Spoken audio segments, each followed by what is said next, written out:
Capcom sits once again in a very familiar position. Because even if microtransactions may not be new, Capcom is not a stranger to this event. And yes, you can say stockholders, the higher ups that are dictating the stuff for the developers. But even then, what if you don't look at the news? What if you don't follow up with your YouTubers' reviews? When you just look at the game, especially a sequel compared to the first, a 12-year-old sequel, I might add, then you ask the question, why are certain aspects of the game vastly different from the first? The original one did not have transmog. You could not change your clothing items to look however you want. However, there were more options. The stats of them were not going to be the best, but that's not the point because they were wearable. Even though you'd get clobbered by status ailments or poison or stone or anything like that. But at least you looked good while you were kicking ass. That being said, you could wear inner and outer layered armor. You could have your gambeson, you could have your metal bra. You could have your headpiece, you could have your top, your pants, and then you could add your gloves, your armor over your top, and your armor over your pants. And you could have a scarf, a cowl, a cape. Now, the options are, you've got your headpiece, you've got your top and your bottom that combines your hands, so you can't change your gloves. And you have your bottoms, which adds your boots and your pants. And you've got your cowl, cape or scarf. Is that not limitation? Because they don't want us to look the same, but they lessen the options. Now when you look at how good the character creation is, there's no hide helmet option. That's a bit strange. Because the demo they released was character creator. So now you get hyped up, you've got your awesome looking character ready to boot up the game. And you can't even hide a helmet. And we live in a time whereby freedom of expression is at the forefront of many things in life. And video games should be the most expressive. But in 2024, you still have games coming out with brilliant character creation systems. But then your armor always looks the same. Everybody's wearing that white tank top and jeans, boy. They're wearing them chucks. So yeah, in Dragon's Dogma 1, staying at an inn costs you 500 gold.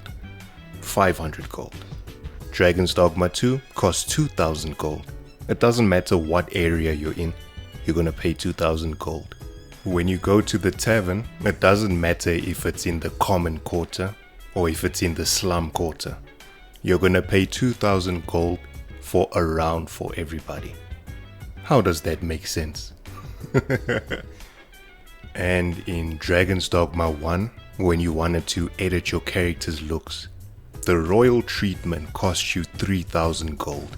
The royal treatment, that means you can change your hairstyle, you can change the color of the hairstyle, you can edit your tattoos, your markings, you could change your skin color. Now in Dragon's Dogma 2, that same royal treatment costs you 25,000. With that 25,000, you could edit your character 8 times in the original one and still have 1000 gold left to sleep at the inn twice. Twice, my friend, twice. Just doesn't make sense because you're telling me even if I just change my hairstyle and the hair color, it's going to cost me 10,000, whereas a fairy stone also costs 10,000. So fast traveling from one area that's like maybe to the extreme north all the way to the extreme south, I'm going to pay 10,000 for that. Okay, no problem. But a hairstyle, a hairstyle being more valuable than a weapon or armor? Dragon's Dogma, please. And on top of all that, the performance of the game. Should that not be at the forefront? The game does look nice, I will not lie. And to go back to the original thing I said in the beginning, this is not Capcom's first rodeo with, I guess you can say, egregious practices. Remember Asura's Wrath. The final boss of that game was made into DLC. Street Fighter Cross Tekken. The characters, the supposedly DLC characters, were on disc, and they were gonna charge you money for that, and they got shredded over that.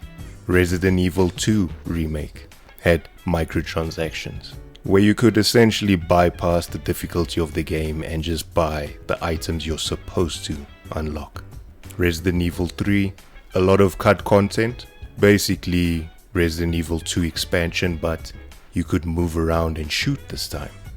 Resident Evil 4 Remake, the same story as Resident Evil 2, however you get now other currencies you can buy. The degradation of video games, the options being stripped away just to be sold to you in DLC is really taking a turn for the worst.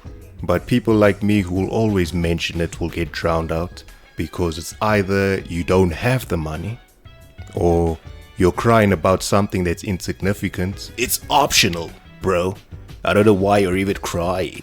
Just for it to happen later down the line. Those same people that drowned you out now suddenly have a voice and want to complain about it. It's either we stand together on this and we vote with our wallet as a global movement. Or you just keep complaining and let the developers, stockholders, whoever's in charge to keep running amok. Now with that said, thank you for listening to the video, and I hope you have a good one. Bye bye.